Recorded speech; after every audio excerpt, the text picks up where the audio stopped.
bonsoir à tous. Est-ce que vous m'entendez? Nickel. Donc je m'appelle Maxime, je suis une grenouille et un colibri.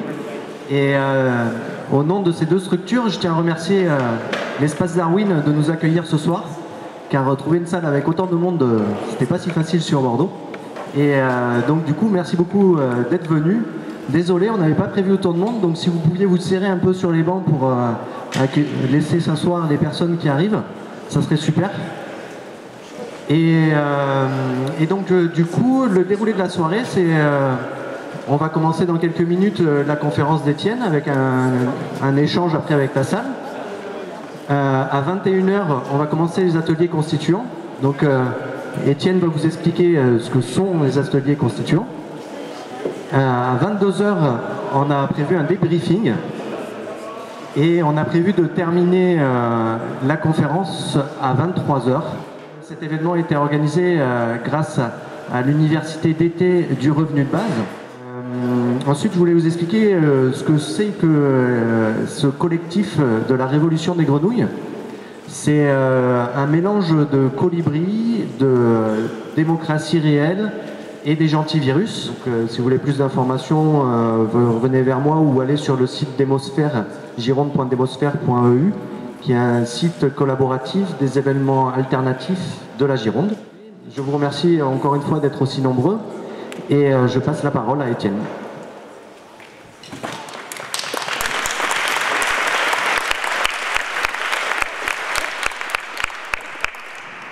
Vous êtes drôlement nombreux là. Hein, pour faire je crois que c'est la première fois qu'on va faire un atelier constituant avec autant de monde.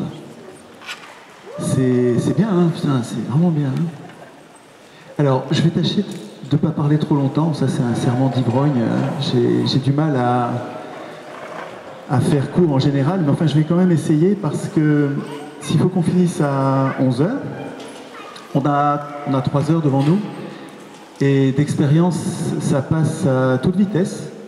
Et c'est frustrant, en fait, d'être obligé de se séparer sans y avoir passé suffisamment de temps. Bon, de toute façon, je pense qu'on sera frustré, mais c'est bien pour continuer. Je vais commencer par ça, d'ailleurs.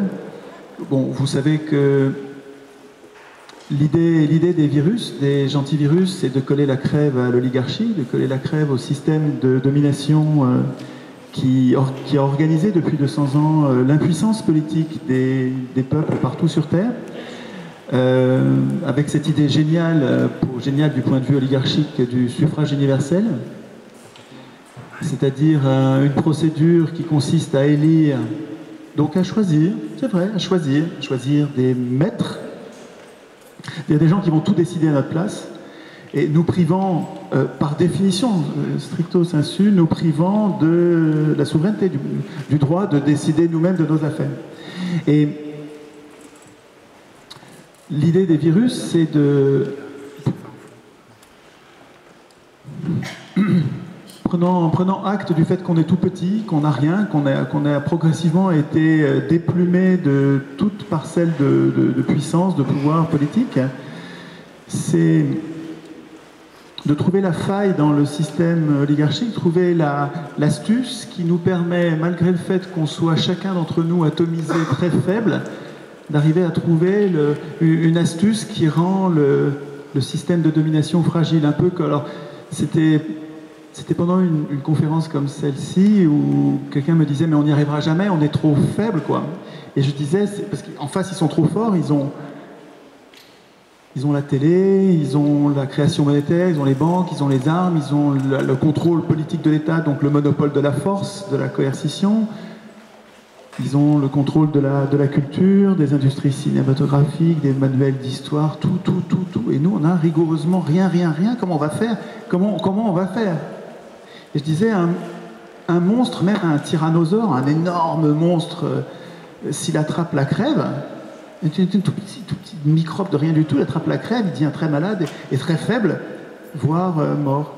Et donc, il faudrait qu'on arrive à trouver les petites particules ou l'astuce, le truc intelligent, les mots qui vont bien pour que les cellules du corps social que nous sommes tous arrivions à nous polariser, c'est-à-dire qu'on se met à être tous orientés dans une même direction, qu'il faudrait qu'on décide ensemble, qui serait astucieuse, qui serait vers le talon d'Achille, quoi, de ce système de domination. Et je suggère que ce talon d'Achille, c'est la maîtrise de la force publique et qui passe par le droit. C'est le droit qui organise l'obéissance de la gendarmerie, l'obéissance de l'armée, l'obéissance des juges, l'obéissance des gardiens de prison, l'obéissance de tous les fonctionnaires. Toutes les puissances publiques sont organisées autour du droit. Et ce droit est lui-même produit par des acteurs qui sont soumis eux-mêmes au droit du droit, qui est un droit supérieur qui s'appelle la Constitution, et dont tout le monde se fout. Et à mon avis, c'est ça notre problème, c'est que nous laissons écrire ce texte majeur qui est pas le droit, qui est le droit qui dit comment on va écrire le droit, et nous laissons écrire ce texte par des gens qui ne sont pas forcément, je ne dis pas que c'est tous des crapules, mais c'est des gens qui ne devraient pas l'écrire puisqu'ils devraient craindre la Constitution. Les parlementaires devraient craindre la Constitution, et donc il ne faut pas qu'ils l'écrivent. Je fais court. Je ne repars pas là-dessus, j'ai l'impression de radoter. C'est ça l'idée. L'idée, c'est que partout sur Terre, pour l'instant, les humains, inconscients, et n'ont pas encore pris conscience du truc, laissent écrire un texte qui est une très bonne idée. La Constitution, c'est une très bonne idée pour instituer des pouvoirs, parce qu'on est trop nombreux pour écrire tous la loi en même temps, d'être trop nombreux. Ok, il nous faut des représentants. Mais en même temps, il y a des milliers d'années qu'on a repéré que ces représentants sont utiles, mais dangereux. Et donc il y a une super idée qui consiste à mettre au-dessus de ces gens-là un texte supérieur. Ça, c'est une très bonne idée. C'est une bonne idée, la Constitution. Mais l'idée nouvelle que je défends et que je ne trouve pas dans les manuels de droit constitutionnel, et je ne les trouve pas. Il y a quelques penseurs politiques qui ont eu cette intuition. Il y a Thomas Paine qui disait il ne faut pas que ce soit les gens au pouvoir qui écrivent. Je retrouve mes mots quand je lis Paine, c'est marrant. Donc c'est des idées qui ont déjà existé, mais chez Thomas Paine, c'est un chapitre dans son bouquin sur les droits de l'homme. Un chapitre sur les constitutions, et dans ce chapitre, il y a un paragraphe où il dit évidemment, il ne faut pas que ce soit eux qui l'écrivent. Mais à mon avis, il faut. Donc, l'idée, je ne suis pas du tout le premier à l'avoir eu, ok, mais ce qui devrait être nouveau, c'est que cette idée, ce ne serait pas un détail dans un bouquin, dans un chapitre d'un bouquin. Il faudrait que ça devienne notre cause commune, quoi. Notre cause commune, c'est notre impuissance politique. Partout sur Terre, pas seulement en France, ni à Bordeaux, ni ailleurs, enfin partout sur Terre, nous sommes impuissants politiquement à régler nos problèmes. Et on observe les injustices, vraiment il y a un consensus gauche-droite, on est tous d'accord sur plein d'injustices qu'on dénonce tous ensemble, et on arrive à rien du tout parce que nous n'avons pas de puissance politique. Cette cause commune, elle débouche à mon avis sur, presque mécaniquement, logiquement, elle débouche sur une solution commune. Et ça reste donc une cause commune qui est, tout ça changerait si nous écrivions nous-mêmes la Constitution au lieu de la laisser écrire par ceux qui devraient la craindre. Bon, ça, c'est théorique. À mon avis, c'est utile, c'est important, c'est nouveau, c'est prometteur et c'est théorique. Ce que je fais depuis un an et demi, c'est que je ne fais plus jamais de description de cette thèse, de cette idée, sans la mettre en pratique. Et vous allez voir, c'est épatant, quoi. On se transforme quand on fait ça. Quand il dit, ok, elle est bien cette idée, on devrait... Mais bon, je ne me sens pas capable, moi, la Constitution, je sais à peine ce que c'est. J'ai pas lu la Constitution actuelle, donc je ne sais même pas à quoi ça ressemble. Et donc on culpabilise, on a comme un complexe d'infériorité par rapport à la Constitution parce qu'on n'a pas du tout été formé à ça, on n'a pas appris ça à l'école, on ne s'est jamais entraîné, et puis les maîtres se chargent tous les jours de nous rappeler que nous sommes incompétents, que ce domaine-là est complexe, très complexe, et que prétendre que c'est simple, c'est de la démagogie, quoi. Le gars qui prétend que c'est simple, c'est un démagogue. Donc c'est à vous de voir si c'est de la démagogie. Je pense que... Moi, je suis prof, donc je vois bien que les gens changent. Quand on fait confiance aux gens, ils font tout ce qu'ils peuvent pour en être dignes. Bon, il y a des exceptions, mais en gros, en général, quand on fait confiance aux... Alors moi, c'est des enfants ou des étudiants, mais je sais bien que ça marche avec tous les humains. Quand vous pariez sur l'intelligence, le courage, l'honnêteté des gens, et quand vous comptez sur eux vraiment, pas en faisant semblant, comme quand ils nous consultent avec des référendums mais consultatifs, et en fait ils se foutent de nous, c'est juste pour faire semblant. Non, quand on compte vraiment sur les gens, c'est ce qu'ils vont décider qui va être la décision, eh ben, ils font tout ce qu'ils peuvent pour être dignes de cette confiance, et ça donne des résultats épatants, ça marche bien, quoi. Et c'est possible qu'aujourd'hui, il y en ait plein parmi vous qui aient jamais ou très peu entendu parler de la Constitution, qui aient jamais lu la Constitution, qui aient jamais travaillé là-dessus. C'est possible que vous soyez, oui, aujourd'hui peut-être que vous êtes incompétent là-dessus. Mais l'incompétence, c'est pas une nature, c'est pas une race. Il n'y a pas la race des compétents et la race des incompétents. On peut très bien être aujourd'hui incompétent, mais du jour où vous allez commencer à vous en occuper, vous allez bosser la question, vous allez voir que très compétent. Et vous n'avez pas besoin de devenir des experts. Vous allez voir, c'est pas compliqué. Les concepts à maîtriser pour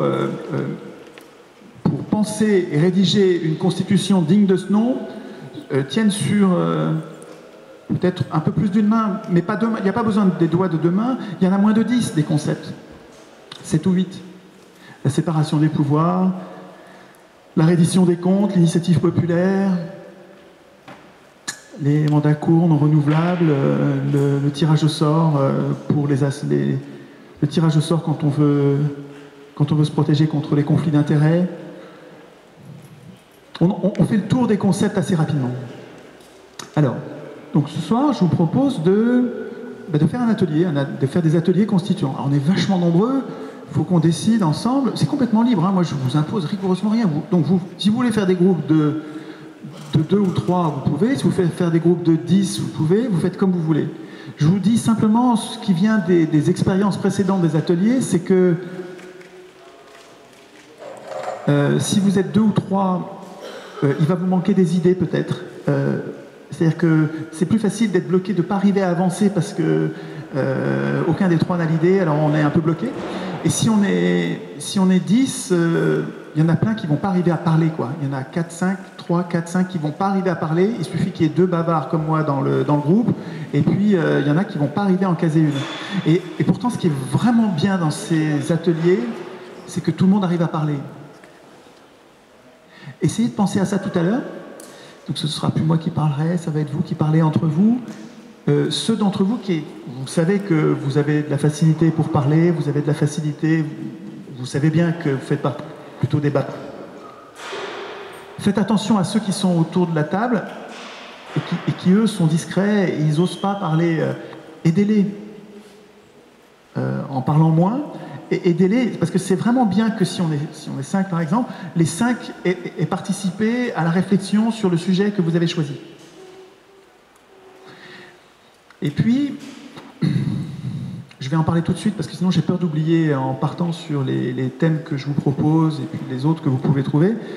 Il y a quelque chose d'absolument essentiel. Donc, l'idée, c'est de nous entraîner à écrire la Constitution avant que ce soit l'heure d'écrire la vraie. Il ne s'agit pas d'écrire, ce soir, on ne va pas écrire la Constitution.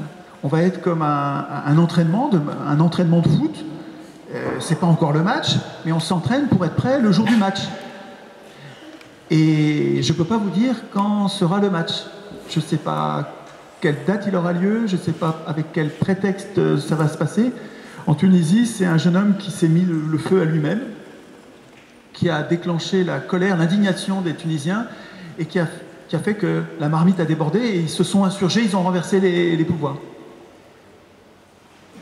Ils ont renversé un tyran avec une police politique qui les surveillait, c'était compliqué quand même, ils se sont donné du mal, il y a des morts, et ils ont renversé le tyran. Mais en Tunisie, ce qu'ils ont fait, et c'est emblématique, hein, nous aurions fait la même chose aujourd'hui. Qu'est-ce qu'ils ont fait? Ils ont élu leur assemblée constituante, parmi des candidats, des gens qui voulaient le pouvoir, Il y a des gens qui voulaient le pouvoir constituant et ils les ont élus. Première erreur. Et deuxième erreur, ils sont rentrés chez eux. Au lieu de les regarder, de les surveiller, de voir comment ça se passe, de vérifier que ça se passe bien. Donc ils ont élu l'Assemblée constituante, première erreur, et ils sont rentrés chez eux, deuxième erreur. Qu'est-ce qu'ont fait les constituants tunisiens? Ils ont fait comme dans tous les pays du monde, ça se passe tout le temps comme ça. Hein. Alors plus ou moins variation, mais qu'est-ce qu'ils ont fait? Les constituants tunisiens, ils se sont mis à huis clos, et ils ont fermé toutes les portes, les fenêtres, et ils n'ont pas informé les Tunisiens pendant un an de ce qui se passait. Ils n'ont pas informé, ils ont discuté entre eux. Les Tunisiens n'arrivaient pas à savoir, mais qu'est-ce qu'ils sont en train d'écrire? On ne sait pas. Huis clos. Ils ont doublé leur salaire, ou triplé, je ne sais plus. Ils se sont votés une immunité judiciaire pour être à l'abri de tout recours, toute protestation. Et puis ils ont commencé à recevoir les banquiers en privé, en secret. La totale, quoi. Bon. Mais qu'est-ce qu'ils n'avaient pas fait, les Tunisiens? Ils ne s'étaient pas entraînés avant. Ils n'avaient pas fait d'ateliers constituants un peu partout dans le pays, dans chaque commune, dans chaque immeuble, dans chaque quartier. Ils ne s'étaient pas entraînés. Et donc, quand c'est le moment ça y est, on a renversé le tyran, c'est la surprise, ça se passe en quelques semaines, et c'est le moment d'écrire des nouvelles règles, un nouveau contrat social. Qu'est-ce qu'il va l'écrire? Ah ben, c'est pas toi et moi, on ne sait même pas ce que c'est. Eh bien, il y en a qui se présentent pour être élus, pour être désignés pour le faire, ils sont candidats. Et si je ne suis pas entraîné pour le faire, oui, vas-y, occupe-t'en. Et c'est là que ça se joue. C'est à ce moment-là que ça se joue. C'est quand, faute d'entraînement, faute de prise de conscience avant, d'entraînement, patience, silence, faute d'avoir fait ça, le jour J, on ne sait pas encore quel jour ça arrivera, mais le jour J, ils n'étaient pas prêts, et donc ils ont démissionné du processus constituant, et ils se sont fait avoir, quoi. Les députés constituants tunisiens ont, comme d'habitude, institué leur propre puissance et l'impuissance du peuple. Donc, l'idée, c'est d'écrire une constitution comme si on y était, parce qu'on sait que le jour où on s'insurgera, ou le jour où ça va péter, on va avoir besoin, dans le pays, de plein de constituants, des gens qui sont prêts. Moi, je commence à me sentir bien prêt, mais je n'ai pas besoin d'être constituant le jour où ça va péter. Je n'ai pas du tout besoin de ça. Simplement, il me semble que si on est très nombreux à s'être préparés, le jour où ça va péter, on aura plein de gens prêts à écrire la Constitution sans aspirer au pouvoir. Vous comprenez ? Le problème, pour l'instant, c'est que ceux qui écrivent la Constitution sont les mêmes personnes qui écrivent la Constitution et qui vont devoir la craindre après. Alors, les gens, ils sont pas bêtes, hein. Ils se projettent dans l'avenir et ils disent, mais moi, je veux pas être embêté par je veux pas qu'on puisse se débarrasser de moi pendant une élection avec le vote blanc. Donc le vote blanc, je vais mélanger ça avec les nuls, on ne peut pas voter blanc. Les règles de désignation du statut des parlementaires, c'est le Parlement qui va l'écrire. Toutes les règles, tous les privilèges, c'est les parlementaires qui vont l'écrire. Et puis le référendum d'initiative populaire, oh non, ça c'est la possibilité pour le peuple de se mettre en travers des parlementaires. Non mais là, ils vont être constamment à m'embêter, à m'obliger de... Non, je vais m'en occuper. Et donc ils n'écrivent pas le référendum d'initiative populaire parce qu'ils ont un intérêt personnel contraire. C'est un vrai boulot d'arriver à se contraindre pour être court. Il faut que je sois plus court que ça. Ce soir, il y a un truc particulier par rapport à ce que vous avez vu sur Internet dont je voudrais vous parler. J'en ai parlé un petit peu dans un billet récent. Je voudrais insister là-dessus. C'est un livre de Graeber, David Graeber, qui s'appelle « La démocratie aux marges », qui est un petit bouquin. Ce gars-là, David Graeber, a écrit un gros bouquin qui s'appelle « Dette, 5000 ans d'histoire », qui est une merveille, il faut lire ça, c'est un autre sujet, sur la monnaie et sur la dette. Ça nous concerne, nous, directement aujourd'hui, c'est essentiel, vous devriez lire le livre. Alors je ne l'ai pas pris, c'est un gros livre, je suis en avion, donc je ne pouvais pas prendre tous les bouquins que je voulais, mais vous connaissez ce bouquin, un gros bouquin rouge, fondamental, il va vous transformer, vous allez comprendre la vraie nature de la monnaie et de la dette, le fait que ce soit non nécessaire, que les humains savent très bien se débarrasser de ce fléau de la dette. Okay. Ce même bonhomme a écrit un bouquin sur la démocratie. C'est un anthropologue et il me bouleverse autant sur la démocratie qu'il m'a bouleversé sur la monnaie. Pourtant, j'ai un peu travaillé sur la démocratie, je commençais à avoir l'impression de maîtriser mon truc. Eh ben, pas tant que ça. Enfin, il y a des choses importantes que j'ai découvertes dans ce petit livre, qui recoupe, et je vais vous en parler un petit peu, qui recoupe ce que j'ai découvert en lisant Pierre Clastres. Et là, c'est l'oubli, j'ai oublié de prendre ce bouquin. Pierre Clastres, un gars qui est mort d'un accident de voiture trop tôt, il devait avoir la quarantaine. Pierre Clastres est un autre anthropologue qui a écrit un livre essentiel. Il faut que je fasse un billet là-dessus dans les jours qui viennent. Le chapitre 11, le dernier chapitre de ce bouquin, porte le titre du bouquin, c'est « La société contre l'État ». La société contre l'État, c'est un livre majeur pour tous ceux qui réfléchissent à la démocratie. Qu'est-ce que c'est qu'une vraie démocratie? Comment les humains se protègent contre leurs chefs? Comment, quand on regarde les sociétés primitives ou les sociétés sans État, comment les humains se protègent contre les pouvoirs? Avec quelles astuces? Avec quelle vigilance permanente? C'est juste passionnant, passionnant, passionnant.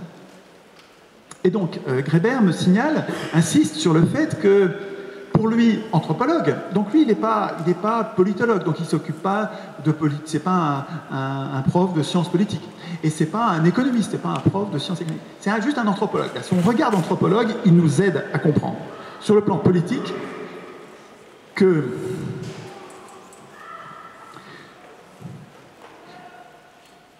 les profs de droit constit et les profs de politique depuis 200 ans, disons, oublions la période précédente, ça importe peu, mais depuis quelques siècles, les gens qui décrivent les systèmes politiques font comme si la seule démocratie connue était Athènes. Athènes, où, vous savez, on en a parlé plein de fois dans nos réunions, vous en avez plein de conférences sur Internet. À Athènes, les Athéniens tiraient au sort leurs représentants, ce qui en faisait des serviteurs. Le tirage au sort de quelqu'un, ça fait qu'il ne se sent pas supérieur, et donc il reste serviteur. Par la procédure mécaniquement ne le rend pas fier d'avoir été désigné. Il a été désigné par le sort, donc il n'a pas été considéré comme le meilleur. Ça aurait pu être n'importe qui d'autre. Et le tirage au sort nous conserve des représentants humbles. Et c'était comme ça à Athènes. Alors que l'élection, au contraire, mécaniquement, même si le gars que vous avez élu, il est gentil, adorable au début, parce qu'il a été désigné comme le meilleur, ça lui monte à la tête. Et c'est comme ça fait des millénaires que ça dure. Ça, on a compris que quand on l'élit, il se transforme, il devient moins humble et il se met à se comporter comme un chef, comme un maître. L'élection, ça produit des maîtres. Le tirage au sort, ça produit des serviteurs. Notre problème à nous, c'est que on ne nous demande jamais, nos maîtres, depuis qu'ils ont pris le pouvoir, ils ne nous demandent plus, bien sûr qu'ils ne nous demandent plus. Ils savent bien qu'on va répondre que nous, on préférait avoir des serviteurs. Donc ils ne nous posent plus la question. Mais donc, il ne faut pas qu'on attende qu'ils nous posent la question. Il ne faut même pas qu'on leur demande. Il faut qu'on écrive, nous, les règles, en disant on veut des représentants qui soient des serviteurs. Et qu'on puisse...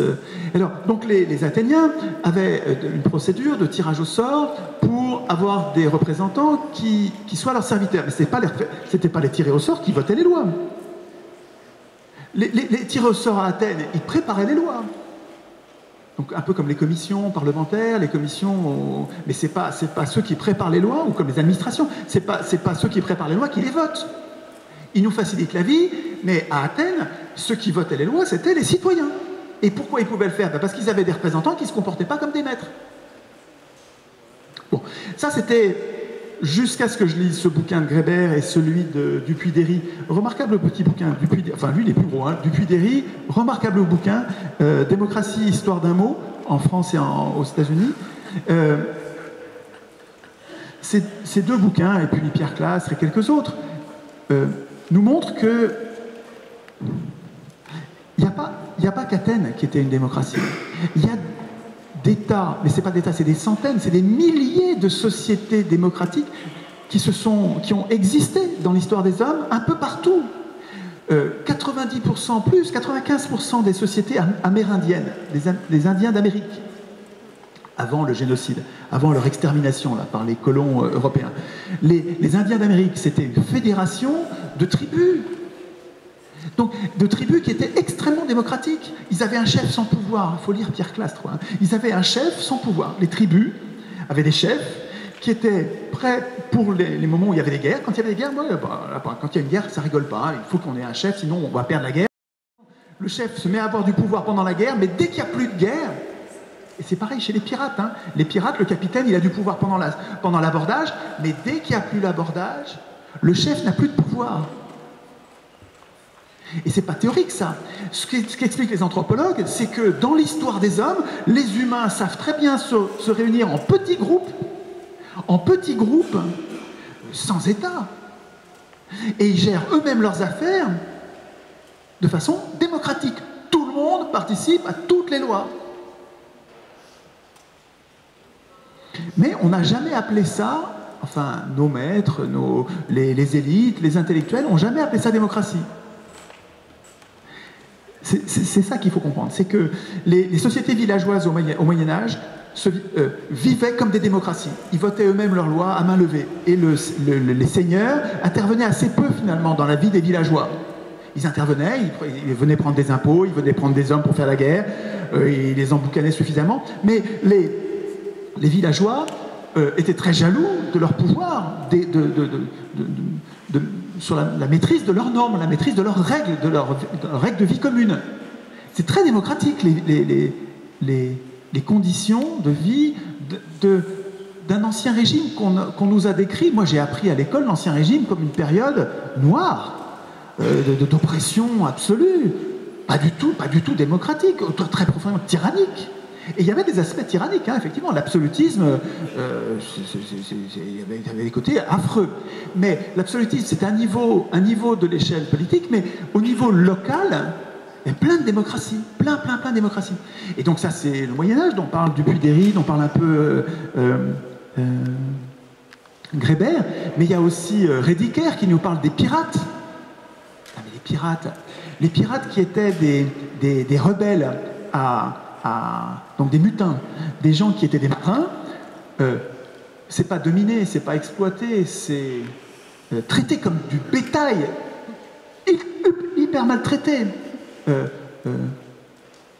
jeté à la mer quand ils n'étaient pas contents. Enfin, la condition des marins, et encore aujourd'hui sur Terre, c'est une des plus pénibles qui soit avec les mineurs, quoi. Les marins, c'est les damnés de la Terre depuis longtemps. Et donc les marins se mutinaient à force d'être trop maltraités. Et les mutins se retrouvaient dans des endroits où ils formaient des sociétés, hein, et c'était des sociétés très complexes, des gens qui venaient de partout sur Terre, qui venaient de Suède, qui venaient d'Afrique, qui venaient d'Amérique latine, qui venaient d'Europe, des gens très rebelles qui avaient trouvé le courage de se mutiner et qui formaient des sociétés de pirates, et que nous avons décrit, que nos élites, nos intellectuels ont décrit comme des affreuses sociétés de pirates, des affreux jojos, quoi, des affreux jojos. Et alors, Rédicaire et Grébert vont aller voir un peu qu'est-ce que c'était que ces sociétés de pirates, et qu'est-ce qu'ils trouvent? Des capitaines sans pouvoir, sauf pendant les abordages. Alors, pendant les abordages, le capitaine a pouvoir, mais autrement, en temps de paix, le capitaine, c'est pas du tout lui qui décide, pas du tout. Le capitaine, l'équipage le désigne et le vire quand il n'est pas content. Le vire quand il n'est pas content. Et il y a un quartier-maître, donc c'est un second, qui a plus de pouvoir que le capitaine, qui sert de contre-pouvoir, qui le surveille en permanence, qui est à l'écoute de ce qui se dit dans l'équipage, et qui sert de contre-pouvoir permanent, c'est-à-dire que ces mutins, à force d'avoir vécu l'oppression sur les navires, ont fabriqué des sociétés dans lesquelles on nous le fera plus ce coup-là. Et donc, l'observation de l'organisation de la vie sociale et de la vie politique, la prise de décision, de l'écriture des règles, un droit écrit. Quand on répartit le butin, on le répartit de façon égalitaire. Le capitaine, il en a un peu plus, mais juste un peu plus. Il en a quoi 50% de plus. Donc c'est une fois et demie. Il y a la part pour tout le monde, et le capitaine, il a une fois et demie. Donc c'est pas beaucoup plus. Il y a un peu plus, mais pas beaucoup plus. Passionnant, la vie des pirates. Et c'était des démocraties, ça. Alors, ce que dit... Il faut que je fasse gaffe, Ouais, 8h30, ouais, non, faut que je fasse gaffe. Mais bon, ça va à peu près pour l'instant. Si je veux qu'on cause et qu'on discute avant de faire les ateliers, il faut que je me magne. Alors,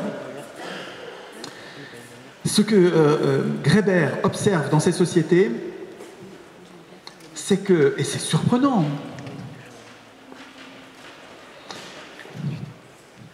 ces sociétés démocratiques, vous avez compris que ce n'est pas que Athènes.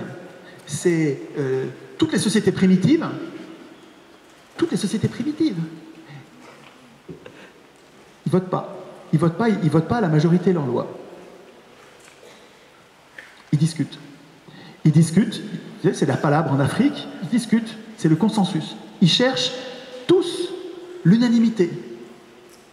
C'est compliqué l'unanimité. Moi je me disais, si les humains, quand ils votent leur loi, ils choisissent de voter, c'est parce que c'est tellement compliqué d'obtenir l'unanimité que, bon, on préférerait tous l'unanimité, mais comme on voit que c'est pas possible, on décide de voter parce que c'est un moindre mal, parce qu'il faut bien décider.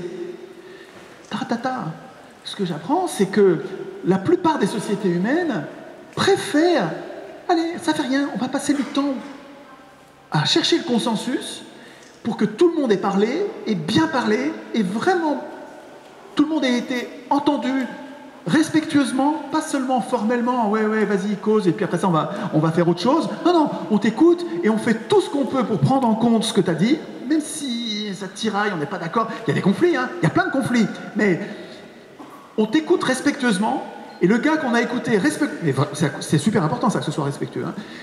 S'il a vraiment entendu, s'il a l'impression qu'il a été entendu avec respect, il accepte la décision majoritaire, et c'est pas une minorité qui doit se plier, c'est une minorité qui comprend qu'elle est moins nombreuse et que finalement, elle est entraînée par le mouvement général, mais après avoir beaucoup discuté.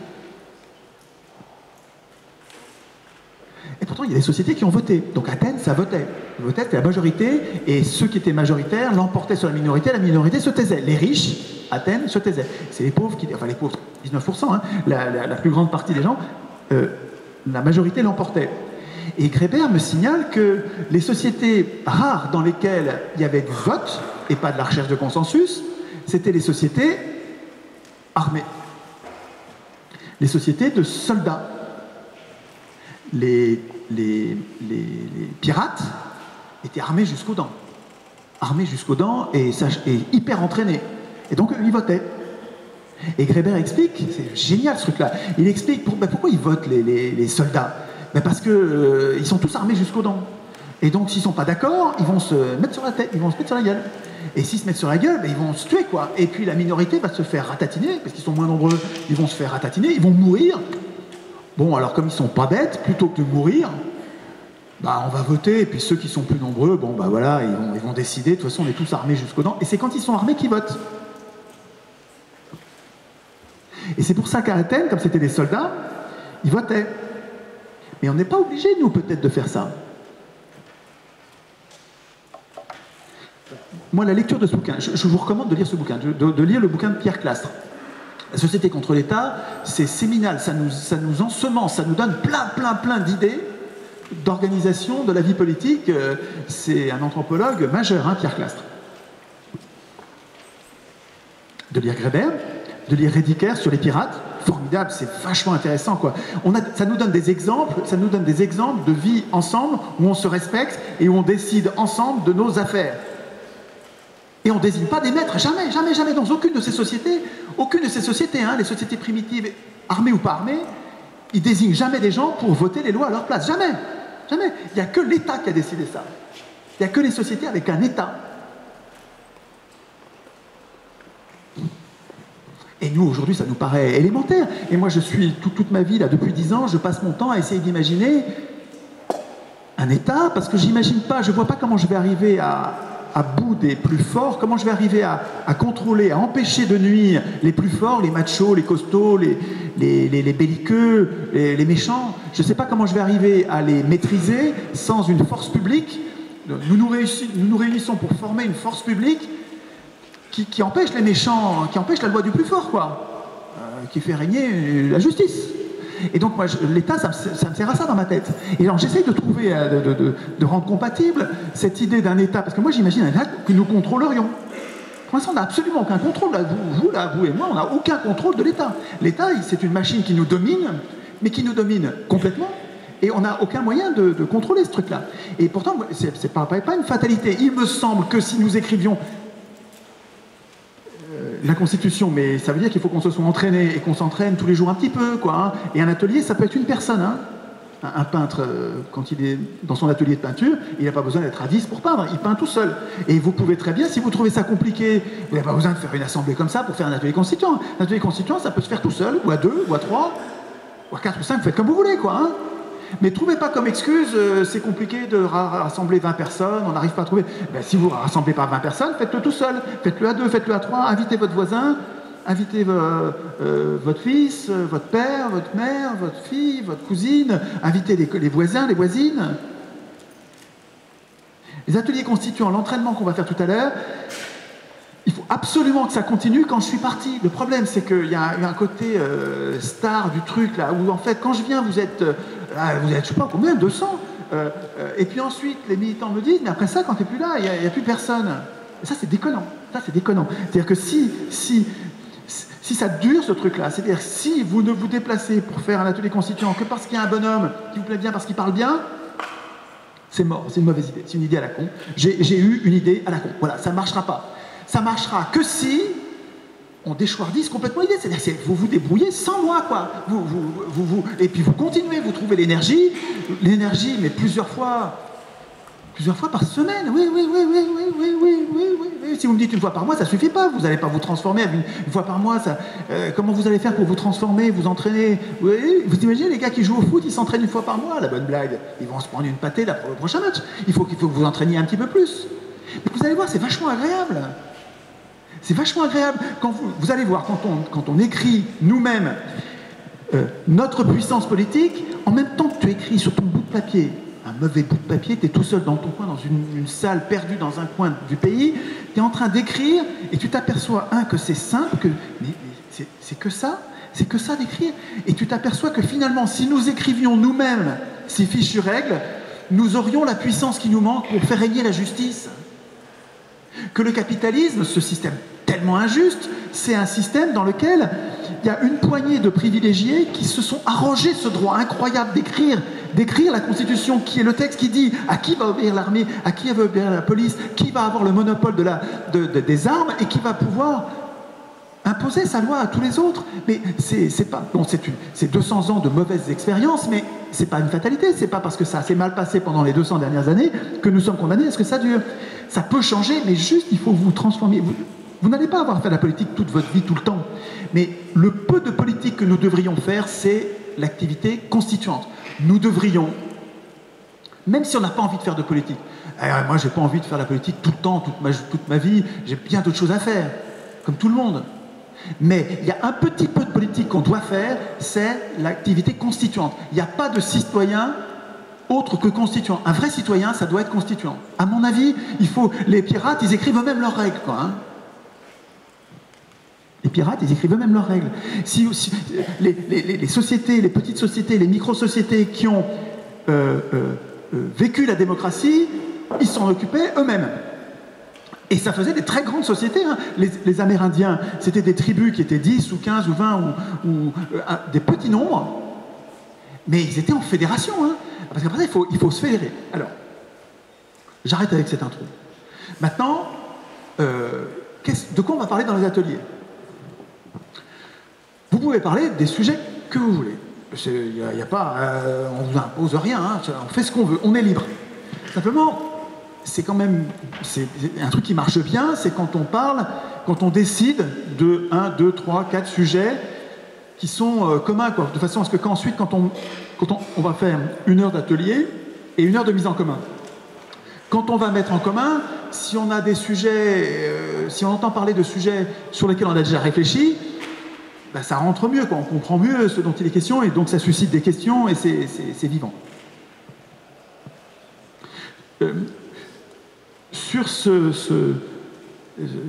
ferment de Grébert, là, je me disais, on pourrait ce soir se concentrer sur tout l'aspect législatif, là. Il pourrait y avoir des ateliers qui discutent sur qu'est-ce que c'est que le corps législatif. Si on rêvait d'un vrai corps législatif, qui ne soit pas cette bande d'emperruqués là, dans 2 chambres, qui écrivent tout sans nous, contre nous, et contre lesquels on ne peut rien. Voilà. Comment est-ce qu'on va organiser notre corps législatif avec 1 chambre, 2 chambres, 2 chambres élues comme aujourd'hui, ou une élue, une tirée au sort, ou une seule tirée au sort, ou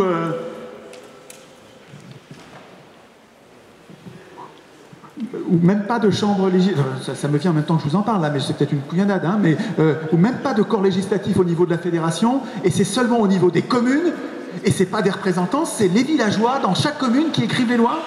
peut-être. Enfin, qui votent les lois, peut-être. En tout cas, il pourrait y avoir une série d'ateliers.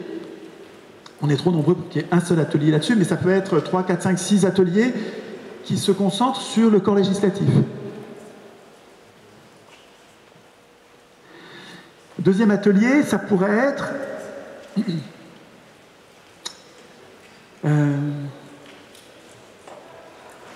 l'initiative populaire.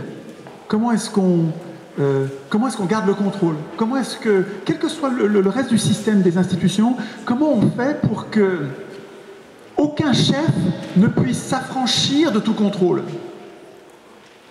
Parce que, il faut savoir ça, nous devrions nous apprendre à l'école. On devrait faire des ateliers constituants à l'école en petite classe. Hein. Donc ça, c'est sûrement quelque chose qu'on pourrait écrire d'ailleurs dans une vraie constitution. On pourrait écrire la formation politique des jeunes adultes et même des enfants, la formation politique, non pas à gauche-droite du tout, mais la formation politique a l'aptitude à écrire nous-mêmes la constitution dès le plus jeune âge. Et ça, une constitution, à mon avis, d'origine citoyenne, elle prévoirait ça. Des articles qui disent, et dans les missions de l'éducation nationale, il y a à apprendre aux enfants ce que c'est qu'une constitution, pourquoi c'est eux qui doivent l'écrire, qui doivent la surveiller, qui doivent vérifier qu'elle est appliquée et qui doivent s'en porter garant. Ça, nous devrions l'apprendre à nos enfants. Donc, l'initiative populaire, ce sont les institutions comme le référendum d'initiative populaire, le vrai, pas celui, pas le faux qui est écrit par les parlementaires, mais le vrai que nous écririons nous.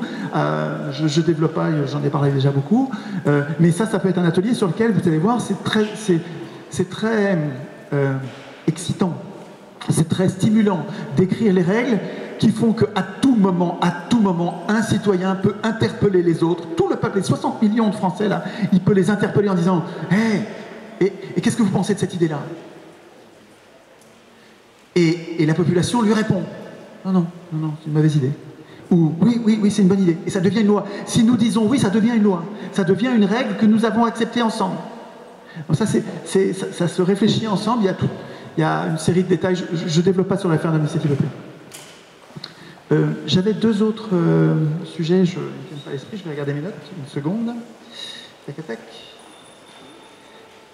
Ah oui, les procédures pour prendre des décisions. Ça, c'est la graine de Grébert. Grébert me signale, il y a plein d'humains qui ont décidé leur loi, non pas à la majorité, et donc en écrasant la minorité, loi par loi, la minorité perd, elle se tait. Non, il y a plein de sociétés humaines qui ont décidé, et ça a marché réellement, donc c'est pas de la théorie, c'est réel, qui ont décidé par consensus. Et ça, pour moi, c'est complètement nouveau. S'il y a des ateliers qui s'en emparent, ça va beaucoup m'intéresser particulièrement. C'est toujours intéressant les ateliers, hein, mais cela, vraiment, pour moi, c'est tellement nouveau que ça m'intéresse particulièrement. Et qu'est-ce qu'on pourrait prévoir comme institution pour permettre la recherche de consensus plutôt que le vote des lois? Qu'est-ce qu'il faut qu'on écrive? Qu'est-ce qu'il faut qu'on écrive dans notre Constitution pour nous aider pour nous pousser à discuter jusqu'au consensus plutôt que tout de suite voter et mettre de côté une minorité qui a qu'à se taire? Donc ça, à mon avis, atelier, c'est nouveau. Je ne sais pas si ça va vous stimuler, si ça va vous donner envie, je ne sais pas s'il y a des gens... On verra, vous faites comme vous voulez, vous vous mettez dans le sujet qui vous intéresse, hein. Vous vous sentez complètement lié. Mais ça, à mon avis, c'est un vrai beau sujet. Comment on peut faire, et c'est dans le même ordre d'idée que, vous savez, quand on critique la démocratie, il y a plein de gens qui critiquent la démocratie, enfin la démocratie, la fausse, hein, l'espèce de truc, notre régime du gouvernement représentatif actuel, là, qui conteste en disant « mais c'est affreux, on a des minorités qui se font écraser, qui perdent tout le temps, et on n'arrive pas à respecter le droit des minorités. Ce système de vote à la majorité, c'est la dictature de la majorité. » Et moi, ça m'a toujours heurté quand on dit dictature de la majorité, mais de qui se moque-t-on? Qu'est-ce qu'on va mettre à la place? On va mettre quoi? La dictature de la minorité? Enfin, j'étais énervé par cette expression dictature de la majorité, mais quand je vois, quand j'apprends, quand je comprends cette histoire de consensus général sur la Terre, les humains savent le faire, ils l'ont fait, je me dis, mais c'est ça que ça veut dire, dictature de la majorité. Ça veut dire que quand on décide de voter, on se résigne déjà dans la procédure, on se résigne à ce qu'il y ait une minorité qui va perdre, quoi, qui va même pas être écoutée. Bon, comment on peut faire dans nos institutions pour favoriser, imposer, à vous de voir, faciliter le consensus, la recherche de consensus plutôt que la majorité. Et puis le troisième, ah oui, ça c'est super important et passionnant. Alors ça c'est vraiment passionnant. Et puis c'est un vrai sujet, et on n'aura pas éclusé ça ce soir, et vous en avez pour des jours, et vous allez voir comme c'est intéressant. Si on fait une démocratie, elle sera sûrement locale, au niveau des communes. C'est au niveau des communes que nous allons voter nous-mêmes nos lois. C'est au niveau des communes que nous allons exercer notre souveraineté individuelle et notre souveraineté collective. C'est sûrement pas au niveau d'une région, d'un département, d'une région ou d'une nation, encore moins d'un continent ou de la planète. Ça va être au niveau local. Mais on n'est pas fou, comme on sait qu'il y a quand même quelques périls extérieurs, il faut qu'on et puis il y a des économies d'échelle à produire pour le téléphone, les voies ferrées, toutes sortes de la production d'énergie, il y a toutes sortes d'activités économiques et politiques ou militaires sur lesquelles on a intérêt à se fédérer. Donc nos communes vont sûrement faire une fédération de communes. Il va sûrement y avoir... Et il va falloir décider, si on écrit une constitution où on organise notre souveraineté, et il peut y avoir des ateliers sur qu'est-ce que c'est que la souveraineté. Quand est-ce que je peux dire je suis souverain, ou mon groupe, ou ma commune, mon quartier, nous sommes souverains. À quel moment je dis je suis souverain? Et qu'est-ce que je consens comme abandon de souveraineté dans le cadre de la fédération? Et alors, le vrai sujet passionnant, inépuisable, et avec des conversations, vous allez voir, c'est vraiment... si vous avez une certitude, mettez-vous dans l'idée quand même que c'est peut-être l'autre, même si vous êtes sûr, c'est peut-être l'autre qui a raison, quoi. Hein. Ça aide à discuter ça. Ça aide énormément quand on respecte celui... Ben vraiment, ce qu'il dit, c'est une connerie, c'est super dangereux ce qu'il dit. Ouais, mais respectez-le quand même, parce que si ça se trouve, vous n'avez pas encore compris, mais c'est peut-être lui qui a raison. Et ça aide, hein, dans les ateliers et tout le temps. Je veux dire, moi je me fais traiter de fasciste.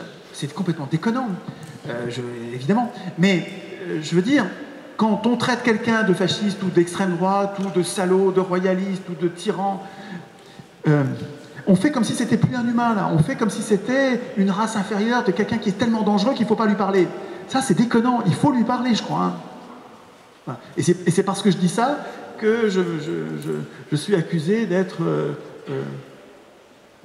complaisant avec des gens dangereux en disant il faut parler aux gens dangereux parce que on va pas les tuer, donc il faut faire société. Et ça, on a bien plus de chances de les changer en leur parlant qu'en les méprisant et en les mettant au banc. Quand vous les méprisez, vous les mettez au banc, ils vont se durcir.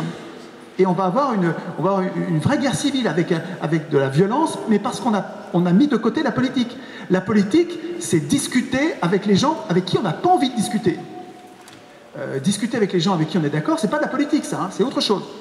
La politique, c'est on fait société entre gens avec des conflits. Et il y a une mise en scène des conflits avec une recherche de solutions de conflits, c'est ça la politique. Et ceux qui disent qu'il ne faut pas parler à un tel parce qu'il est fasciste ou je ne sais pas quoi, c'est pas de la politique, ça c'est de l'antipolitique. Je lisais dans l'avion un bouquin de Pasolini qui s'appelle Écrit Corsaire, qui est vraiment étonnant ce bouquin. Je découvre, il y a longtemps que je l'ai, mais j'avance petit à petit, en fait j'avance lentement, et je suis tombé sur un passage sur précisément ce mot fasciste avec les gens de gauche qui disent qu'ils sont sûrs de savoir où est le bien, et puis qu'ils sont sûrs que cela c'est le mal incarné absolu. Et Pasolini dit, mais c'est raciste ce qu'on a fait. On a fait comme si c'était leur nature d'être fasciste, alors que c'est juste une décision à la con. Ils sont passés du mauvais côté, mais il faut discuter pour qu'ils reviennent du côté de la justice, de la terre. Et en tout cas, pourquoi j'étais parti sur cette parenthèse-là, moi? Oui, ma parenthèse, c'était... Oui, sur qu'est-ce qu'on fait à quelle échelle, oui. Et puis, il faut que j'arrête absolument.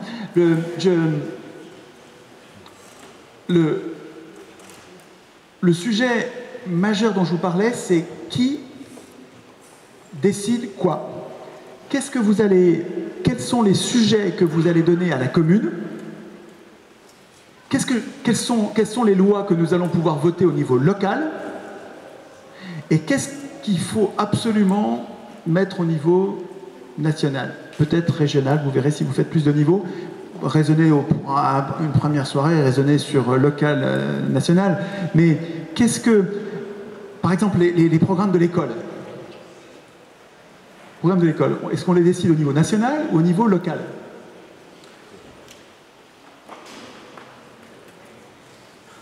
Si vous le décidez au niveau national, autant dire que ça vous échappe. Voilà, c'est un sujet, vous n'aurez jamais voix au chapitre. Si vous mettez ça au niveau national, ça veut dire que c'est pas vous qui déciderez. Si vous dites non, non, non, ça, moi, je suis capable de dire au niveau local que je veux que nos enfants, ils apprennent à lire, à écrire, à compter. Je veux qu'ils fassent du droit constitutionnel, je veux qu'ils fassent de la philo, je veux qu'ils fassent de... Et puis on va décider ça entre nous dans le village, dans le quartier, dans une grande ville, ou dans l'immeuble, si on fait des toutes petites communes. Non, mais ça va être des communes comme nos communes, ça va être des communes à 30, 40 000 personnes, quoi, comme la cité athénienne. Mais l'éducation... Est-ce que c'est si gênant que chaque commune décide de son programme d'école? Vous croyez qu'ils sont fous, les gens dans cette commune-là? Vous croyez qu'ils sont fous et qu'ils vont décider de ne pas leur apprendre à lire, à écrire, à compter, à faire de l'histoire, de la philo et Ils vont faire comme vous. Simplement, ils vont exercer leur souveraineté en vérifiant les méthodes. Et quand on leur impose des méthodes qu'ils trouvent débiles, eh ben, ils pourront résister à ça. Si c'est au local, ils pourront résister. Si c'est au national, ils ne pourront pas résister. Et là, j'ai pris un sujet à l'école. Mais il y en a plein des sujets comme ça, les impôts. C'est vous qui allez décider au niveau local ou bien vous mettez ça au niveau national? Mais ça, c'est pas à d'autres à décider, c'est à nous, c'est à vous de décider. Et ça, c'est super intéressant. Vous pouvez vous mettre avec n'importe qui. Vous prenez 3, 4 personnes n'importe où dans le groupe et vous commencez à discuter de ça. Vous allez voir comme c'est intéressant. Quels sont les sujets quel est le périmètre de ce qu'on appelle la subsidiarité?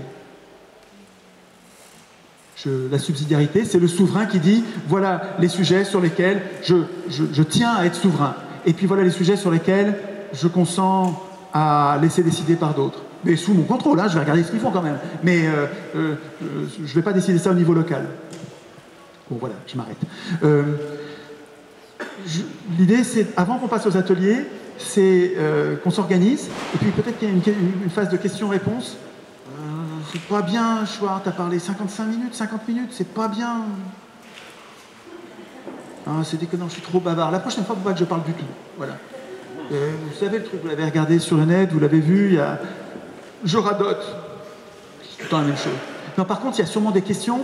Et comment est-ce qu'on va s'organiser? Et s'il y en a parmi vous qui aimeraient bien traiter d'un truc. Moi, j'aimerais bien parler de...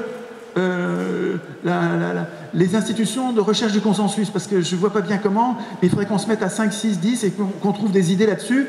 Comment on va faire pour sortir de ce fléau majoritaire qui est le propre d'une société armée, mais si on décide qu'on n'est pas une société armée, comment on va faire pour respecter nos minorités, hein? Moi, je voudrais parler de ça. Il y en a un qui le dit, et puis les autres voient qu'il en a parlé. Et puis quand vous allez faire un groupe, vous allez vous mettre autour d'une table improvisée, prenez une feuille de papier et avec un marqueur, vous écrivez, nous là aujourd'hui, là sur cette table, on parle de recherche du consensus. Ou bien subsidiarité. On cherche les domaines qu'on réserve à la commune, donc subsidiarité. Puis vous l'écrivez sur la table comme ça, parce que vous n'êtes pas obligé de rester dans un groupe. S'il y a un bavard qui prend toute la place, vous pouvez vous en aller. Vous dites, bah, continuez à bavarder, moi je vais voir d'autres groupes qui sont plus sympas. Et puis vous allez voir d'autres, vous pouvez papillonner, vous n'êtes pas du tout... Hein? Parce que je continue à bavarder là. Non, mais il faut venir tirer le truc. Hein. Bon, je m'arrête. Est-ce que vous avez des questions? Je pense qu'il faut... Parce que je ne sais pas s'il y a plusieurs micros. Si vous avez des questions et des suggestions d'organisation, mais idéalement pour moi, dans mon esprit, si vous arriviez à vous passer de moi complètement, c'est enthousiasmant, je jubile absolument, quoi. Je n'arrive pas à déchoirdiser l'idée. J'arrive pas à vous voir en train de vous approprier ce truc-là, d'écrire vous-même un peu partout dans toutes les... Pour l'instant, on dirait que quand je suis là, que ça bouge, ça c'est déconnant, quoi. Donc, allez,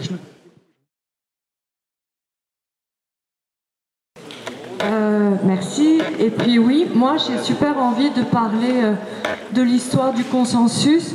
Et je trouve que par rapport au temps pris, ça me paraît fondamental, c'est-à-dire que, en fait, le fait que là, vous dites que 55 minutes, etc., c'est trop, en fait, c'est ça, j'ai l'impression qu'on est effectivement... Enfin, qu'on a besoin de parler de l'histoire du temps, parce que le consensus, ça prend et ça exige du temps, et qu'on est tous talonnés par cette histoire de chronomètre autour de nous, dans lequel on est tous ensemble et qu'on subit même si on est contre. Donc enfin voilà, il y a des éléments en tout cas sur... il y a plein de choses, mais sur le consensus, il y a vraiment de quoi réfléchir. Et juste aussi par rapport aux sociétés primitives, aux pirates, c'était des sociétés secrètes, les pirates. Et moi, j'ai une question, et ça rejoint aussi l'idée du consensus, c'est-à-dire qu'il y aurait une conscience collective qui serait peut-être plus importante ou plus aimantée par l'ensemble des consciences individuelles. Et quand on parle de l'État aujourd'hui, c'est un État sans esprit, sans ouverture spirituelle. Et je parle évidemment pas de religion, mais de religion dans le sens de se relier à... Enfin, et du coup, ça aussi, je me dis, ça peut en tout cas exister dans l'idée de consensus. Basta. Essayez de donner votre prénom. Valentine. Comme ça, on peut ensuite faire référence à ce qui a été dit par un tel. Si vous donnez juste votre prénom quand vous commencez. Oui, vous êtes debout. Oui, Stéphane, moi, il y a un sujet que je ne vous ai pas vu aborder dans vos conférences, ni que ce soit, et qui pourtant, c'est la question de l'équilibre entre les pouvoirs temporels et les pouvoirs spirituels. Et en général, toutes les sociétés qui sont pérennes et qui sont harmonieuses ont l'équilibre entre ces deux pouvoirs. Et chacune qui tend soit trop vers le spirituel, c'est-à-dire de la théocratie, ou le temporel à une espèce de rationalité absolue, ça crée des désordres. Et moi, j'aurais bien voulu savoir, ne serait-ce que vous, comment vous avez réfléchi à la question et comment on pourrait traiter ça dans cet atelier. Et il y a un autre point que j'aurais voulu aborder aussi, ça c'est une suggestion, je ne sais pas si vous le connaissez, mais c'est en complément du vote, c'est ce qu'on appelle la pondération ternaire. C'est-à-dire qu'il y a le vote qui existe, c'est plus 1 un candidat, et le vote blanc c'est 0, et le vote noir, c'est-à-dire qu'on met moins 1 à la personne qu'on ne veut absolument pas voir élue. Et il me semble que ça serait un outil plus précis pour, en quelque sorte, s'exprimer contre la crapule A ou la crapule B qu'on ne veut pas avoir au pouvoir. Voilà. Je fais vite.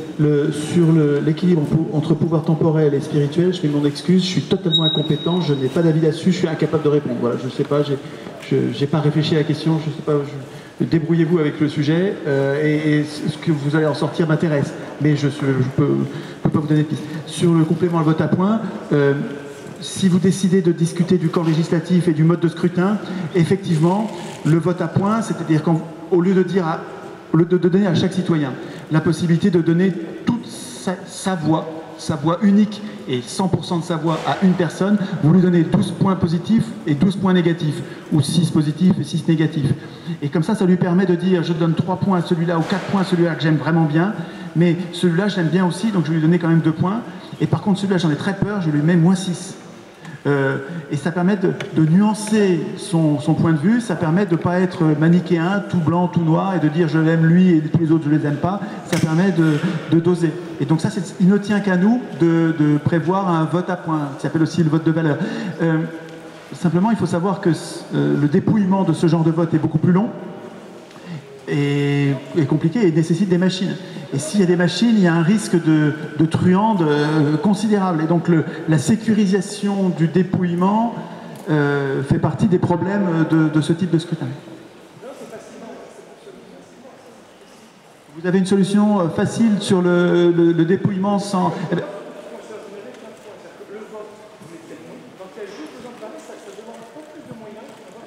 Ah oui, d'accord, vous parliez pas du vote à points, vous parliez simplement de la possibilité de panacher sur les listes, de rajouter un nom ou de barrer un nom. Si je veux Sarkozy, ça va, je mets son nom.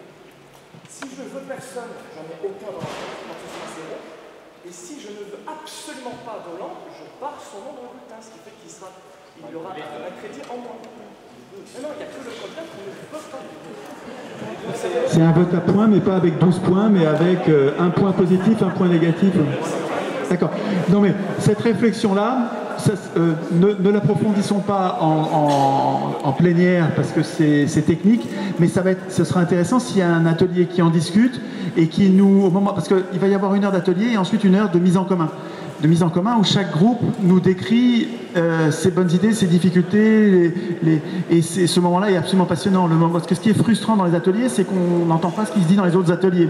Alors là, c'est quand même drôlement frustrant. Mais la mise en commun après, si on passe pas mal de temps, c'est vraiment très très intéressant. Donc on verra après, si vous prenez ça en atelier, vous nous en parlerez.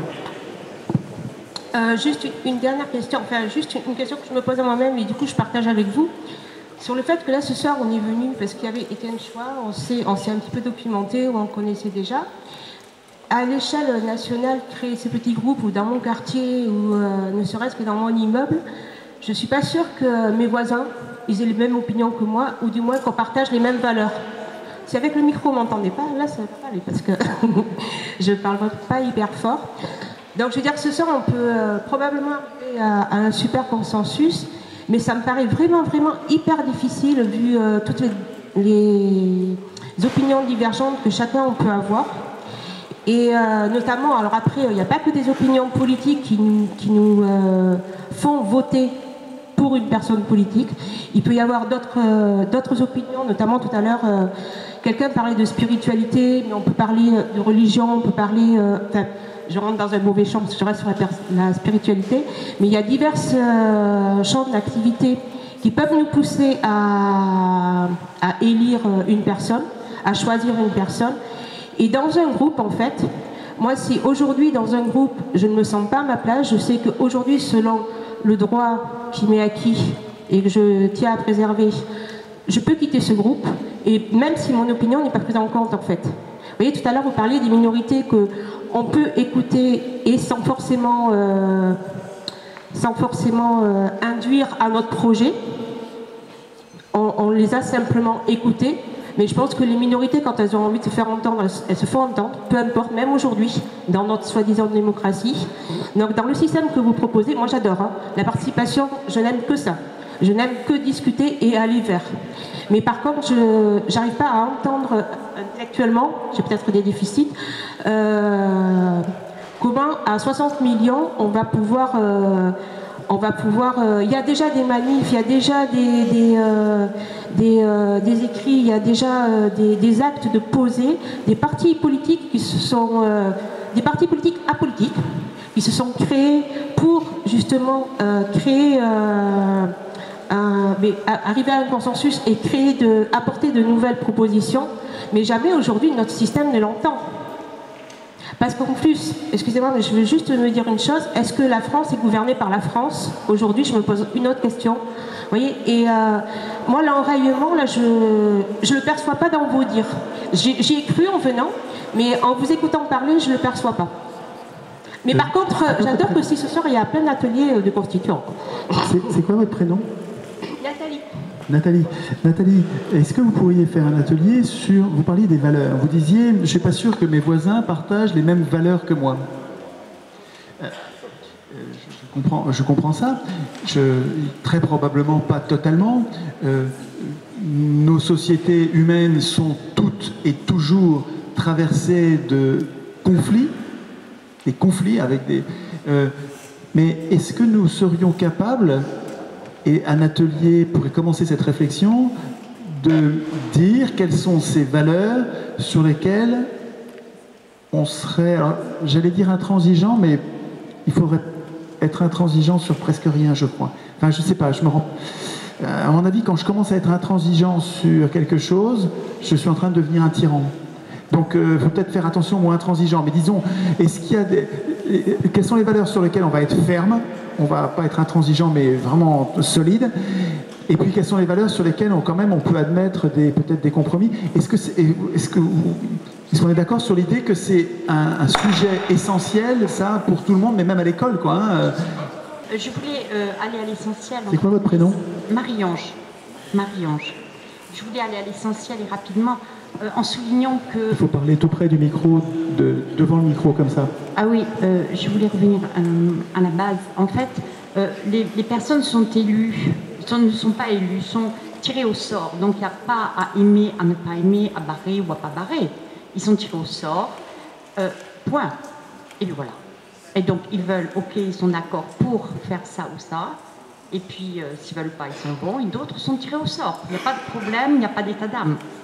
Il n'y a pas juste cette personne bien ou cette personne je l'aime ou je ne l'aime pas, puisqu'elle a été tirée au sort parmi 100 ou 200 personnes, peu importe. Donc elle accepte ou pas l'honneur qui lui est fait de prendre des responsabilités, avec bien sûr un suivi très, très, très intense auprès de cette personne pour voir si elle fait exactement ce pourquoi elle a été tirée au sort. C'est tout. Merci. Vous voulez dire, quand on tire au sort des individus, on n'a pas besoin d'aller vérifier leurs valeurs. Comme on estime qu'on est égaux politiquement, on tire au sort et on n'a pas d'état d'âme. Comme l'idée du tirage au sort est nouvelle dans nos sociétés, elle a été oubliée, elle fait peur aux gens. Et il faut discuter ensemble pour vérifier qu'on n'est pas en train de faire quelque chose qui est dangereux, pour être sûr que cette peur est mal fondée. Donc c'est ça l'idée de discuter.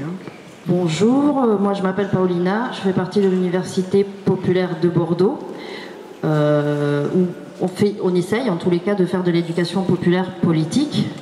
Et aujourd'hui, j'écoute tout ça, ça me renvoie plein de questions en fait.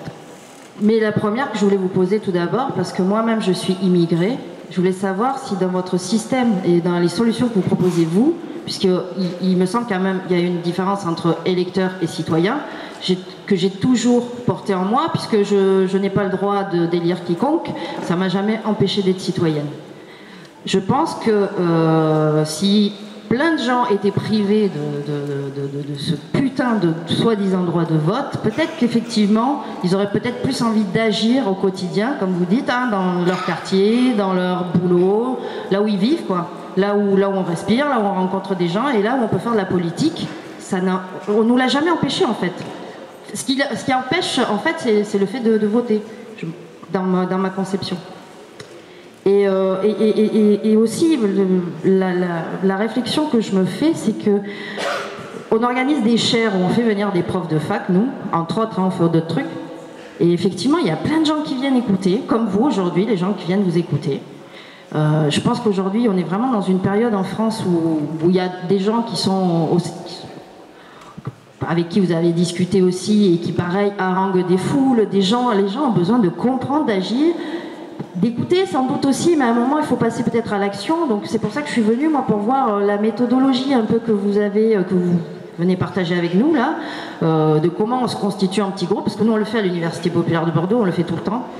C'est vrai qu'on attire pas mal de gens, donc s'il y en a qui sont curieux, vous allez sur notre site internet, on redémarre en septembre, parce qu'on a pris un peu des vacances pendant l'été, puisqu'on bosse beaucoup l'année. Donc voilà, c'est ça que j'attends de voir, c'est cette méthodologie-là, parce qu'il faut une méthode quand même, on s'improvise pas comme ça, on se met pas ensemble tout d'un coup tous à parler. Comme vous disiez tout à l'heure, il y a des gens qui parlent, il y a des gens qui parlent pas. S'il n'y a pas de modération, s'il n'y a pas un minimum de règles, c'est le bordel, pour pas dire l'anarchie, c'est plutôt le bordel. Donc voilà, la question surtout c'est celle-là. Qui pourra tirer au sort? Il faudra être français pour tirer au sort ou pas? C'est à vous de décider. C'est dans mon esprit, pas une seconde, je n'imagine, de décider à la place des autres. Donc, quand vous me demandez qu'est-ce qui va se passer, qu'est-ce qu'on va décider, qu'est-ce qu'on va écrire, j'en sais rien, et c'est pas moi qui vais décider ça. Nous allons décider ensemble. Quand vous me dites quelle méthodologie, moi, j'observe des humains en train de s'organiser et je vois bien qu'ils utilisent telle méthode, et il y en a des méthodes qui reviennent, mais je suis pas sûr, enfin je sais pas, moi j'ai pas envie, je me sens pas du tout une âme de chef ou de représentant qui déciderait à la place des autres, et je peux essayer de synthétiser ce que j'observe, c'est-à-dire que comme je vois plein de gens, je suis bien placé pour voir ce que font les gens, mais à mon avis la méthodologie, c'est à vous, aux citoyens qui sont en train de se transformer en constituants de mettre en place eux-mêmes cette méthodologie, de commencer à essayer des trucs qui marchent, d'autres qui ne marchent pas, et de sélectionner ce qui marche, de préférer ce qui marche évidemment, et de se passer le mot entre eux. Tout ça est débutant, ça commence à peine. Donc n'attendez pas un truc clé en main où on va vous mâcher le travail, on va vous aider à aller dans une direction. C'est très très open le truc, hein. C'est ouvert, vous allez créer ce qui vous manque. En adulte, quoi. Hein. Je suis pas un parent qui dit à des enfants on va faire comme ci et comme ça, grand A, petit 1, petit 2, petit A. Pas du tout, du tout, du tout. Si vous n'êtes pas capable de vous organiser, ce sera bordélique. Si vous préférez que ce soit organisé, ce sera organisé parce que vous l'avez décidé comme ça. C'est pas parce que c'est bordélique que ça produit pas. C'est souvent dans le désordre. C'est pratiquement toute la vie née dans le désordre. Et tout ce qui est ordonné est pratiquement synonyme de mort. Hein. C'est l'effervescence produit, enfin la vie apparaît dans l'effervescence et le hasard. Je ne suis pas sûr du tout qu'en ordonnant, tu vois, en rendant le truc très très méthodique et en le normant, je ne suis pas sûr qu'on se donne le moyen d'être imaginatif, productif, de détecter nos propres erreurs, tu vois. Donc évidemment, ce sera... Je me fais l'avocat du diable parce que tu défends la méthode. Mais ne cherchez pas une méthode unique dans tous les ateliers constituants. Je pense que chaque personne en train de réfléchir peut décider de sa propre méthode. C'est très adulte comme processus, quoi. Hein, je veux dire, et individuel. C'est-à-dire que c'est du collectif, mais avec une... Il y a Alain qui dit, Émile Chartier, c'est formidable, un mot important. Une assemblée ne pense pas. Une assemblée ne pense pas. Les assemblées, ça fait des conneries, des grosses bêtises. C'est-à-dire qu'il y a une déresponsabilisation quand on est tous ensemble et que il y a une espèce de communion, un mouvement général, on est comme emporté par le mouvement général. Là, on est en train de plus penser, il y a un truc qui nous dépasse. Ce sur quoi insiste Alain, c'est que l'être pensant, c'est un individu avec sa responsabilité, il ne faut pas l'oublier, quoi. Donc il faut faire attention à ça aussi. J'adore la communion des... Mais c'est dangereux, quoi. Donc, un atelier, ça peut être tout seul aussi. Donc avec sa méthode, votre méthode à vous, et qui n'est pas la même que son voisin. Bonsoir Cédric. Moi je pense qu'en fait le peuple doit savoir, pour pouvoir s'unir, pour combattre cette minorité qui nous méprise et qui fait de nous des esclaves en régiment. Et... Ah pardon, comme ça? Là c'est mieux? Ah comme ça? Ouais. Parce qu'en fait, j'ai pas l'habitude de parler là-dedans, excusez-moi, j'ai pas l'habitude de m'exprimer non plus en public. Mais je crois qu'il faut d'abord passer par une première étape, avant de passer par la deuxième. Moi je pense que vous êtes la deuxième. J'ai remarqué que vous référez beaucoup à... comment il s'appelle, Henri Guillemin. Ça c'est très bien. Et qu'est-ce que je voulais dire d'autre? Oui. Voilà. Parce que moi je suis arrivé à la bourre. Si on veut pas encore lu, il faut lire ce bouquin-là. Et en fait, voilà, je vais faire court. Pour moi, en fait, il faut d'abord, parce qu'on n'est plus en démocratie, on est plus souverain, parce qu'on fait partie, c'est Bruxelles qui dirige tout, il faut d'abord sortir du régime européen. Moi je l'appelle comme ça, je l'appelle pas l'Union Européenne, je l'appelle le régime européen. C'est comme... Enfin, moi je vais pas donner une référence par rapport à la Deuxième Guerre mondiale. Nous on est des résistants, maintenant il faut résister. Parce qu'en fait, les États-Unis, ils ont créé l'Union Européenne. Et c'est pas compliqué, l'article 50 du traité de l'Union Européenne, article 13 de l'OTAN, et sortir de l'euro aussi, retrouver notre monnaie, le franc, ça veut dire liberté. Parce qu'en fait, la construction de l'Union Européenne et l'OTAN, c'est les deux faces d'une même pièce. Il y a une face civile et une face militaire. Et ça, c'est la médaille de l'asservissement et de la colonisation par les grandes puissances américaines. C'est pas de moi, c'est de François Asselineau. C'est pour ça qu'en fait, il faudrait d'abord... pour moi, c'est mon point de vue personnel et mon idée, c'est d'abord sillonner et tronçonner le système de l'intérieur comme un cheval de Troie, essayer d'avoir nos 500 parrainages, pour l'UPR je parle, et après, François Asselineau serait au pouvoir, enfin pour moi ça serait mon rêve, on retrouve notre démocratie, enfin on retrouve notre souveraineté, pardon, et on retrouve déjà la constitution de la 5e République, père fondateur, le général de Gaulle. Et après, là, on peut passer à la deuxième étape, c'est-à-dire celle d'Étienne Chouard. Voilà, ça c'est mon idée. Merci. Alors moi c'est Delphine. Je vous ai connu via les réseaux sociaux il y a très peu de temps. Je vous ai vu dans un très beau documentaire qui s'appelle Dédale, qui parle de la Grèce, qui illustre donc parfaitement le fait que les gens entre eux acculés à la misère et la famine, d'après ce que j'ai bien vu et entendu, sont obligés donc de s'organiser entre eux. Donc ça, j'entends bien ce que vous dites. Après, par contre, j'entends aussi, je ne sais plus votre prénom, de l'université populaire, j'ai entendu aussi par le biais d'une conférence diffusée à la radio des choses très intéressantes. Et je rejoins un peu ce que j'ai eu l'impression d'entendre, c'est que Ce que vous proposez, c'est très intéressant. Vous voyez bien qu'il y a des gens qui se déplacent pour vous écouter parce qu'on est à l'affût d'une vraie parole. Mais j'entends systématiquement ou beaucoup de votre côté un non-désir, une non-volonté de créer quelque chose, un espace propre. C'est-à-dire, j'ai lu aussi récemment Michel de Certeau, Art de faire, qui parle de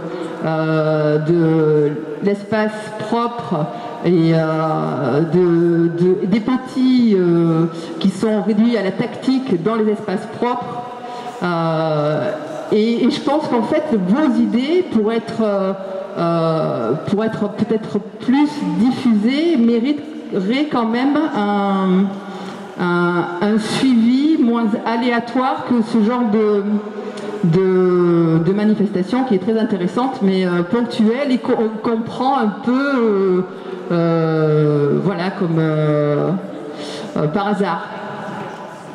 Voilà. Je fais ce que je peux. Étienne, on prend juste la dernière question. Bonjour, Dani.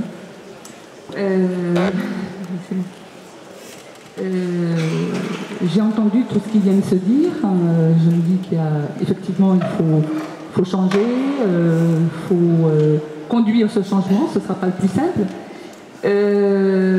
Par rapport à tout ça, ce qui m'a interpellée déjà, comme disait le monsieur là, le jeune homme, il faut commencer par le commencement. Donc ça veut dire que quel que soit le système qu'on va choisir,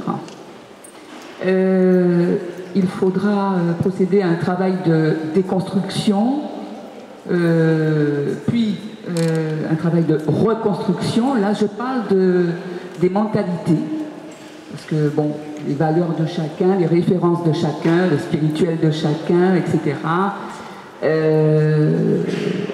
Partant du principe que de toute façon, on ne sera pas des clones, il faudra quand même éduquer les gens, politiquement, je veux dire. Je parle d'éducation politique, comment ça va se faire. Par ailleurs, encore une fois, quel que soit le système qui sera proposé ou qui sera inclus dans ce que vous avez appelé le consensus, inévitablement, on aura un problème de décision finale.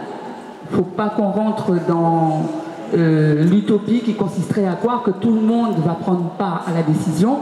Donc forcément, il y aura différents niveaux de décision. Et moi, j'ai une interrogation par rapport à la mise en place des systèmes de contrôle. Parce que de la même façon que quelqu'un disait tout à l'heure, qui c'est qui va être tiré au sort, comment on va le faire. Moi, je dis comment on va contrôler les décisions, sachant qu'on n'est pas parfait et qu'il y aura toujours des fraudes, des vols, etc. Ça me semble très important. Pour faire des groupes, en général, comme on est moins nombreux, voilà.